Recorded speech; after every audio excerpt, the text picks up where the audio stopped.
အခုဖတ်ပြမှာကတော့မောင်စုရှင်ဘာသာပြန်ထားတဲ့အသေးအမွားအရေးမထားဖို့နီးလန်းတရားတွေကအပိုင်း9နှစ်ရှည်ဖြစ်ပါတယ်။အပိုင်း9သူတစ်ပါးပြောစဉ်စကားမဖြတ်ပါနဲ့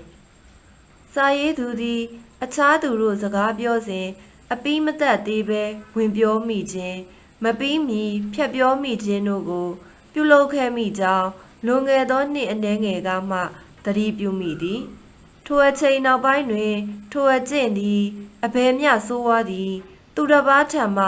လေးစားမှုနှင့်ချစ်ခင်မှုတို့ကိုရရှိနေသည့်အကြားမှဤသို့ပြုလုပ်ခြင်းဖြစ်၍တစ်ချိန်တည်းတွင်စိတ်ကူးနှမျိုးကိုဥကောင်းထဲထည့်ရသဖြင့်ညီမျှကြီးမားသောအင်အားသုံးရသည်တို့ကိုသဘောပေါက်ရလေသည်စာဖတ်သူကိုယ်တိုင်ခိတ္တခဏတွေးတောကြည့်ဖို့ဖြစ်သည်တစုံတစ်ယောက်သောသူကိုအမိလိုက်၍သူပြောစကားကိုဝင်စွတ်ခြင်းမဆုံးမီဝင်ပြောခြင်းတို့ကိုပြုလုပ်ရလျင်ကိုယ်စိတ်ကူးအပြင်သူများစိတ်ကူးကိုပါဝင်၍တွေးရသောအဖြစ်ကိုရောက်သွားသည်ဤကိစ္စမျိုးမှာအလုံးများသောသူတို့၌တွေးရတတ်မြဲဖြစ်သည်နှစ်ဦးနှစ်ဖက်စလုံးအတွက်ပြောစကားကိုအလျင်စလိုဖြစ်စေပြီးအတွေးကိုလည်းနှောက်ယှက်ရာကြလေသည်ထို့သို့ပြုလုပ်ခြင်းဖြင့်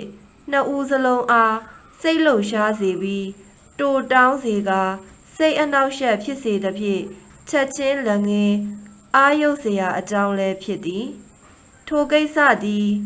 အငင်းအခုံများဖြစ်ပွားစေတတ်သောအကြောင်းရင်းလည်းဖြစ်သည်အကြောင်းမှာလူတိုင်းလူလူက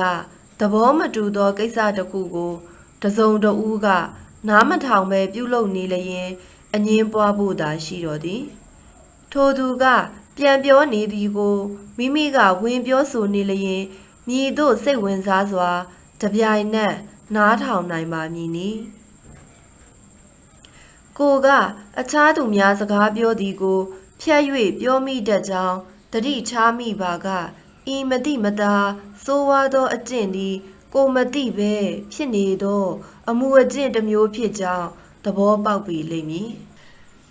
ဤသို့သဘောပေါက်မိလျင်ကောင်းပါသည်ကိုကတတိယပြီးထိန်ချုပ်လိုက်ယုံပင်ဖြစ်သည်စကားစမြည်စ၍မပြောမီကိုကသူ့စကားဆုံးအောင်တိခံနားထောင်ရမည်ဟုသောအချက်ကိုမိမိဘာသာတတိထားပါကိုအလဲ့မရောက်မီသူပြီးအောင်ပြောပါစေဤသို့ဖြတ်မပြောမိအောင်တတိထားလိုက်ယုံဖြင့်လူမှုဆက်ဆံရေးတွင်ညီမျှတားသွားသည်ကိုသဘောပေါက်ရလိမ့်မည်ကိုဘက်ကကောင်းကောင်းနားထောင်ပေးလျင်ကိုနှင့်ဆက်သွယ်ပြောဆိုရသူတို့မှာစိတ်အေးချမ်းသာရှိလိမ့်မည်ကိုဖို့လည်းစိတ်ဆောရသောကိစ္စများငြိမ်းသွားသည်ကိုတွေ့ရလိမ့်မည်ထို့သို့ရှောင်နိုင်သည့်အတွက်နှလုံးခုန်ရင်တုံရသောကိစ္စများကင်းရှင်းပြီးစကားနိုင်လူ၍အပြေအလွှာပြောရသည့်ထက်စကားကိုပြေပြည့်ချေငံစွာပြောဆိုနိုင်မည်ဤဒီမှာ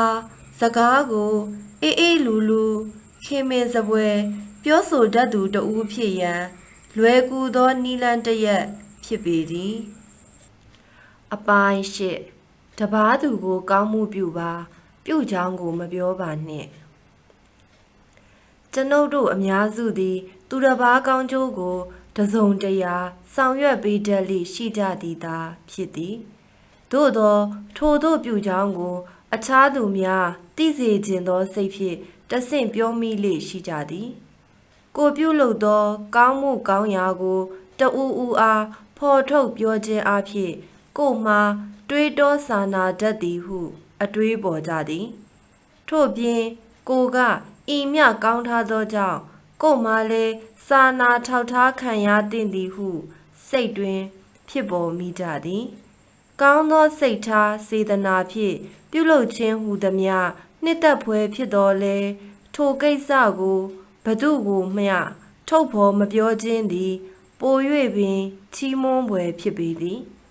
သူတစ်ပါးကိုပေးကမ်းကူညီရခြင်းကြောင့်အမြဲတမ်းစိတ်ချမ်းသာရပါ၏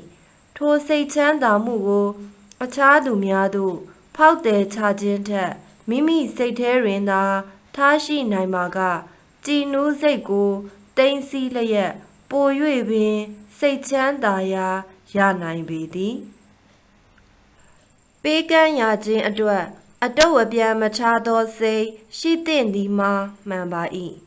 ပေးကမ်းလိုက်သည့်အကြောင်းကိုအခြားသူများအားနှုတ်မှဖွင့်ဟပြောဆိုခြင်းမပြုပါလျင်